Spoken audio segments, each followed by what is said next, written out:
वेळ नाहीये रे तुझ्याकडे, वेळ नाहीये. रोज स्वतःला सांगतोस अजून वेळ आहे, आणि रोज स्वतःची स्वतःच फसवणूक करतोस हे कळत नाहीये तुला. आत्ता जे मी तुला सांगणार आहे ते तुझ्या आयुष्याला कलाटणी देईल, त्यामुळे शांतपणे ऐक आणि मला मानत असशील तर अवश्य आचरणात आण. तुला असं कित्येक वेळेस वाटतं ना, अरे खूप पटकन गेलं हे वर्ष, कळलंच नाही, खूप लगेच पुन्हा तेच सण आले. तर हो, या पृथ्वीचा वेग तसाच आहे, पण तुझ्या कार्याचा वेग मात्र मंदावलाय हे तू विसरतोस.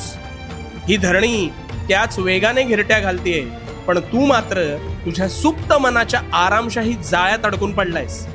कसं ते सांगतो.